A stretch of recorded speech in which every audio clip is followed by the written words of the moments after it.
Hello guys, good morning. कैसे हैं आप सब? उम्मीद है कि अच्छे होंगे। फिर से सहायक उर्दू अनुवादक मेंस के लिए इंग्लिश का लेक्चर 3 लेके आपके समक्ष हाजिर हूं। दोस्तों, जो भी भाई बहन अब तक हमारा इंग्लिश का लेक्चर 1 और लेक्चर 2 का वीडियो नहीं देखे हैं, तो इस वीडियो के डिस्क्रिप्शन में लिंक दिया हुआ है, वहां से आप देख सकते हैं। अगर वो आपने देख लिया, नोट डाउन बना लिया और समझ गए, तो आई होप कि आज का भी वीडियो आपको समझ में आ जाएगा। उम्मीद है कि 2 या 3 लेक्चर और दूंगा मैं इस पर, उसके बाद ये खत्म। उसके बाद जो है मैं एक पैराग्राफ लिखवाऊंगा आपको, इंपॉर्टेंट टॉपिक। किसके लिए? तो एग्जाम पॉइंट ऑफ व्यू से। जैसे कि आज का मॉर्निंग में वीडियो मेरा आया था दोस्तों, क्या कि मैंने एक बुक दिखाई थी आपको कि किस तरह से लिखना है। उस बुक में टॉपिक दिया हुआ इंग्लिश का, उसका हिंदी में ट्रांसलेट करना, उर्दू में करना है, तो वही मैं आपको सिखाऊंगा। ठीक है, तो पहले आप सेंटेंस बनाने के लिए सीख लीजिए। ठीक है, जिन दोस्तों को अगर समझ में ना आए तो वो वीडियो को 1 से 2 बार प्ले करके देखिएगा और उसको नोट करने का प्रयास कीजिएगा दोस्तों। ठीक है, तभी समझ में आएगी। तो लेके चलता हूं मैं दोस्तों आज का टॉपिक पर। आज का लेक्चर जो है वो है रूल नंबर 5। ठीक है, प्रेजेंट टेंस के 4 फॉर्म था, मैंने चारों फॉर्म को कंप्लीट करा दिया। Present indefinite, present imperfect, present perfect, present perfect continuous. ठीक है, आज मैं लेके चल रहा हूं पास्ट टेंस पर। ठीक है, पास्ट टेंस यानी टेंस का दूसरा रूप, टेंस का दूसरा बेटा कौन? Past tense. जब पास्ट टेंस फिर अपना फैमिली बढ़ाते हैं तो उनके 4 बेटा होता है। कितना? 4। प्रेजेंट का भी 4 था, पास्ट का भी 4, फ्यूचर का भी 4, तो 4 4 4 कितना है ना? 12 बेटे। अब इस 12 का फिर एक का 6 6 6 6 6, तो 12 का यानी 72 बेटे। 72 बेटे को मैं 4 से 5 क्लास में खत्म कर दूंगा दोस्तों। और शायद ऐसा आप जिंदगी में कभी पढ़े होंगे। बस चंद मिनटों में, कुछ दिनों में अगर मेरे साथ आप बने रहेंगे तो एक मैराथन क्लास में ही इंग्लिश ग्रामर चुटकी में हल करा दूंगा दोस्तों। ठीक है, तो आज जो है ये है पास्ट टेंस के पहला रूप यानी पास्ट इंडेफिनिट। ठीक है, अब पास्ट इंडेफिनिट को हम कैसे पहचानेंगे दोस्तों? कैसे कहेंगे ये पास्ट इंडेफिनिट का टेंस है, पास्ट इंडेफिनिट का जुमला है, पास्ट इंडेफिनिट का वाक्य है या सेंटेंस है? ठीक है, तो हमारे साथ आप बने रहिए। मैं किस तरह से बोलता हूं और किस तरह से लिखा हूं बोर्ड पर, आपको बहुत अच्छी तरह से समझ में आ जाएगी। तो मैं एक बार बोलता हूं, फिर बोर्ड में आपको बताता हूं कि जिस हिंदी ट्रांसलेट के अंत में, ठीक है दोस्तों, या जिस उर्दू के अल्फाज में जुमला के लास्ट में या आखिर में ता था, ती थी, ते थे, अथवा या ई हर सही ए लगा रहे तो उसमें डायरेक्ट वर्ब का दूसरा रूप लगा के सेंटेंस बनाया जाता है। अब वर्ब का दूसरा रूप किसके साथ? तो पहले सब्जेक्ट के साथ, subject plus V2 plus object. ठीक है, अब सब्जेक्ट क्या है मैंने सब कुछ बता दिया, वर्ब क्या है सब बता दिया, ऑब्जेक्ट किसको कहेंगे सब बता दिया है मैंने। ठीक है, तो कहता है कि जिस हिंदी ट्रांसलेट के अंत में या जिस उर्दू जुमला के आखिर में ता है, ता था, ती थी, ते थे, अथवा या है, ई है, ए है, हर से ही, ठीक है, लगा रहे तो उसमें सब्जेक्ट के साथ वर्ब का दूसरा रूप लगाएंगे और नेगेटिव तथा इंट्रोगेटिव सेंटेंस के लिए डिड का प्रयोग करेंगे। यानी डू लगाते थे वहां, यहां डिड लगाएंगे। ठीक है, डू का V2। तो अब एग्जाम्पल क्या होगा दोस्तों? कैसे एग्जाम्पल देंगे? तो जैसे मैं गया या मैंने गया, ठीक है, बोथ आर सेम सेंटेंस। तो मैं गया, आई वेंट, आई सब्जेक्ट हुआ, अब वेंट क्या है? तो गो मैंने बताया था कि V1 है, V2 या ना went. V3 gone, V4 going, V5 goes। तो मैं गया या पकड़ना है या मैंने गया, दोनों एक ही है। सलमा पढ़ी या सलमा ने पढ़ी, सलमा बाजार गई। इस तरह से अगर आपका सेंटेंस रहता है जुमला, तो आपको पकड़ना है कि ये पास्ट के इंडेफिनिट टेंस का फॉर्म है और उसका सेंटेंस है। तो इसको बनाने का जो स्ट्रक्चर फॉर्मूला होता है दोस्तों, बनाने का जो असूल होता है, द रूल ऑफ मेकिंग, तो subject plus V2 plus object. अब इसी को जितना मैं बोला उसको मैं बोर्ड पर बता देता हूं, एक बार ध्यान से देखिए। रूल नंबर 5, पहचानने का नियम। जिस हिंदी ट्रांसलेट के अंत में ता था, ती थी, ते थे अथवा या है, ई है, ए लगा रहे तो उसमें वर्ब का दूसरा रूप लगाएंगे।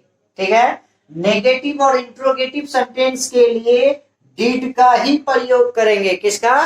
डीड लगाएंगे दोस्तों, डीड। एग्जाम्पल जैसे आई वेंट, मैं गया या मैंने गया। सलमा खाई, तो सलमा एट, इट मैंने खाना, V2 एट। ठीक है। एक छोटी सी आप बुक ले लेंगे कोई भी इंग्लिश ग्रामर का, उसमें कम से कम कहते हैं कि 1 से 150 तक ऐसा वर्ड मीनिंग दिया है, जो V1 कौन है, V2 क्या होगा, V3 क्या होगा, V4 क्या होगा, V5 क्या होगा। 2 से 3 दिन आप देखेंगे, आई होप कि आपको याद हो जाएगा, क्योंकि वर्ड मीनिंग आपको सब आता है लेकिन उसका फॉर्म नहीं आता वर्ब का। ठीक, 1-2 बार प्रैक्टिस करेंगे, आई होप कि आपको याद हो जाएगा। ठीक है, इस तरह से। तो इसका जो फॉर्मूला है दोस्तों वो है subject plus V2 plus object. Subject कौन? जो उस जुमला में काम करेगा। वर्ब कौन? काम करने का फल जिस पर पड़ता है दोस्तों। क्या? जैसे जाना आना, खाना पीना, हंसना रोना, वो वर्ब है। काम क्या कर रहा है भाई? तो पढ़ रहे हैं, पढ़ा रहे हैं। और क्या है भाई? तो बाजार जा रहे हैं। क्या कर रहे हैं? तो खाना खा रहे हैं। कहाँ जा रहे हो? तो दिल्ली जा रहे हैं। समझ में आया? तो ये हो गया ऑब्जेक्ट। ओके, आई होप कि आप लोग समझ गए होंगे। ये था भाई V2 का यूज और रूल नंबर 5। अब मैं लेके चलता हूं आपको रूल नंबर 6 पर। ठीक है, तो रूल नंबर 6 क्या होगा? तो देखिएगा,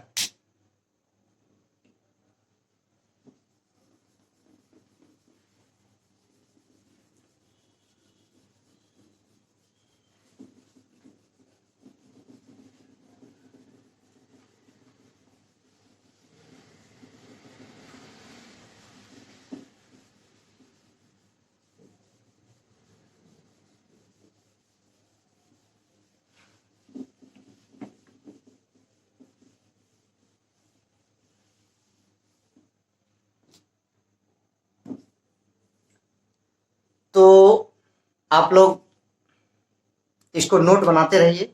और मैं एक बात और कहना चाहूंगा दोस्तों आप लोग से, कि जो भी भाई बहन इस वीडियो को देख रहे हैं, अगर आप चैनल को अभी तक सब्सक्राइब नहीं किए तो बड़ा मेहरबानी चैनल को एक बार सब्सक्राइब कर दीजिए, कि जो ही मैं वीडियो अपलोड करूं आपके पास ऑन स्पॉट नोटिस आए और आप उसका आनंद ले सके। और एक बात और दोस्तों, कि जो भी भाई बहन मेंस एग्जाम के लिए सहायक उर्दू अनुवादक का अब तक बुक नहीं खरीदे हैं, तो बुक के लिए हमारे टेलीग्राम ग्रुप से जुड़ जाइए। आप टेलीग्राम का ग्रुप कहाँ मिलेगा? तो इसी वीडियो के डिस्क्रिप्शन में लिंक दिया हुआ है, नीचे आप पढ़ते जाएंगे, कई वीडियो का लिंक होगा, कई ग्रुप का लिंक होगा। ठीक है, पढ़िएगा कि join our Telegram group link. तो उस ब्लू वाली लाइन को टच करेंगे, आप मेरे पास आ जाएंगे। ठीक है, वहां मैं सारा शेड्यूल डालते रहता हूँ, अपडेट करता रहता हूँ, करेंट से, एग्जाम से रिलेटेड, या मेरा अपना खुद का वीडियो क्या होता है, हर मिनट हर पल पल मैं उसमें एक्टिव रहता हूं दोस्तों। तो आई होप कि आप लोग समझ गए होंगे। और लगभग सभी भाई बहन के पास मेरा नंबर है। जब जब आपका कोई भी क्वेरीज होती है, 24 आवर आप हमें बेझिझक कॉल कर सकते हैं। मैं उनका कॉल लेने के लिए यथासंभव प्रयास करता रहता हूं। ठीक है, तो देखिए दोस्तों, रूल नंबर 6, पास्ट टेंस का दूसरा फॉर्म, दूसरा रूप, ये था जो बताया मैंने अभी, वो था आपका पास्ट इंडेफिनिट टेंस। अब जो होगा वो पास्ट इम्परफेक्ट टेंस। अब पास्ट इम्परफेक्ट टेंस को किस तरह से हम पकड़ेंगे, कैसे हम पहचानेंगे कि ये पास्ट इम्परफेक्ट है? तो ध्यान से सुनिएगा। जिस उर्दू या हिंदी ट्रांसलेट के आखिर में या लास्ट में या अंत में रहा था, रही थी, रहे थे, एक बात याद रखिएगा, प्रेजेंट का पहचान हौ। अगर कोई भी जुमला के लास्ट में हौ है तो समझिए प्रेजेंट की बात कर रहा है, मतलब अभी का, गुजर रहा है, हाल की बात कर रहा है। किसी भी जुमला, कहीं भी कोई लेटर, कोई बुक, कोई पैराग्राफ में अगर था, इसका मतलब है कि अच्छा बीत गया, भूतकाल की बात कर रहा है, माजी की बात कर रहा है। फ्यूचर, उसका पहचान गा, आने वाला, मुस्तकबल।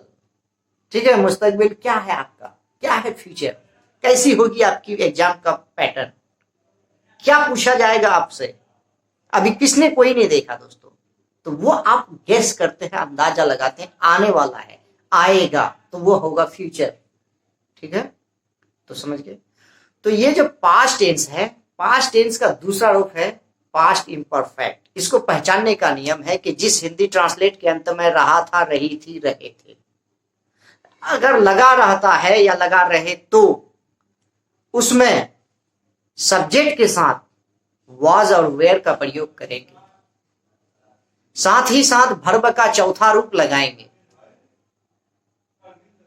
और नेगेटिव तथा इंट्रोगेटिव सेंटेंस के लिए वाज और वेयर का ही प्रयोग करेंगे। ठीक, इसके बाद चलेंगे हम एग्जाम्पल पर। तो पहले मैं नोट बना देता हूं आपको, फिर एग्जाम्पल देखेंगे। ठीक है दोस्तों, देखिए, जिस हिंदी ट्रांसलेट के अंत में रहा था, रही थी, रहे थे। ठीक है, रहा था, रही थी, रहे थे, लगा रहे तो उसमें वाज और वर पढ़ा जाता है, लिखा जाता है वेयर। क्या पढ़ा जाता है? वर। वाज और वर का प्रयोग करेंगे। ठीक है,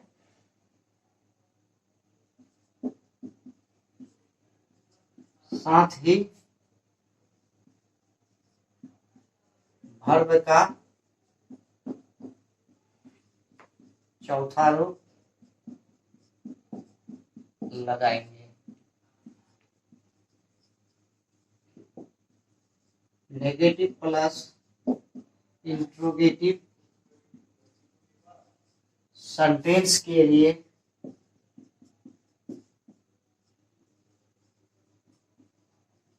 वाज और वर का ही प्रयोग करेंगे।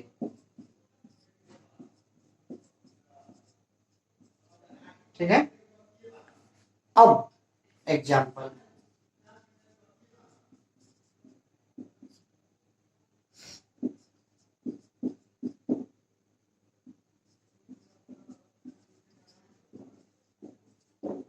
मैं पढ़ा रहा था,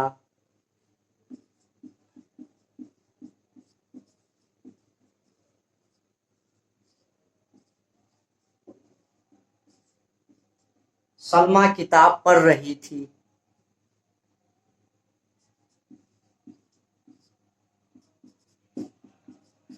मदन क्रिकेट खेल रहा था। ठीक है, तो देखिए एक बार ध्यान से, रूल नंबर 6, पहचानने का नियम। जिस हिंदी ट्रांसलेट के अंत में रहा था, रही थी, रहे थे, लगा रहे तो उसमें वाज और वर का प्रयोग करेंगे, साथ ही साथ वर्ब का चौथा रूप लगाएंगे। अब चौथा कौन है दोस्तों? तो वो है आपका कौन? V1, V2, V3, V4। ठीक है, जैसे गो, वेन, गोन, गोइंग। ठीक है, तो चौथा में आपको ING लगाएंगे। ठीक है, प्रयोग करेंगे। ठीक, नेगेटिव और इंट्रोगेटिव सेंटेंस के लिए वाज और वेयर का ही प्रयोग करेंगे।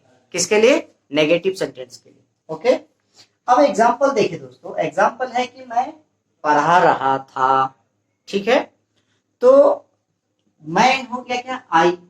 अब आई के साथ में क्या लगेंगे, तो वॉज, आई वॉज, क्या लगेगा भाई, तो रीड हो गया क्या, पढ़ना। अब रीडिंग बिफोर, पढ़ा रहा था, तो इसका पढ़ाने का इंग्लिश अलग हो जाएगा दोस्तों, मैं पढ़ रहा था हो गया वो,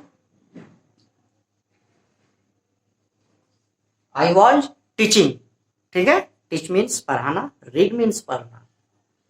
सलमा किताब पढ़ रही थी, तो सलमा वाज। अब वाज और वेयर कहां प्रयोग होगा, किसके साथ प्रयोग, तो थर्ड पर्सन के साथ वाज, और फर्स्ट पर्सन के किसका, सिंगुलर नंबर के साथ वाज का प्रयोग, बाकी सेकंड पर्सन के साथ वेयर का प्रयोग, ठीक है। सलमा किताब पढ़ रही थी, तो Salma was reading a book. अब यहां नहीं कह रहा है कि सलमा एक किताब पढ़ रही थी, लेकिन फिर भी सेंटेंस में ए का प्रयोग हुआ है दोस्तों। क्यों लगता है, एक साथ में कितने किताब पढ़ेंगे लोग, एक साथ में एक ही किताब पढ़ेंगे, इसलिए ए का यूज होता है, ठीक है। जैसे मैं रोटी खाता हूं, तो इसका क्या होगा ट्रांसलेशन, और हमें आप कमेंट सेक्शन में लिख के बताइएगा, ठीक है, या रोटी खा रहा था, ठीक। मदन क्रिकेट खेल रहा था, तो क्या हो जाएगा, मदन। अब देखिए मदन कोई थर्ड पर्सन है जो यहाँ प्रेजेंट में नहीं है, तो उसके साथ वॉज का प्रयोग करेंगे, मदन वॉज प्लेइंग। क्या खेल रहे हैं, ऑब्जेक्ट हो उनका क्रिकेट, ठीक है दोस्तों। तो ये था आपका the rule of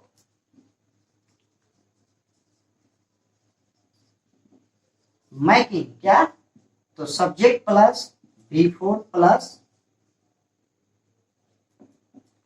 subject plus was were plus before plus object, ये है बनाने का असूल, ठीक है। Subject plus was were plus before plus object, ठीक है।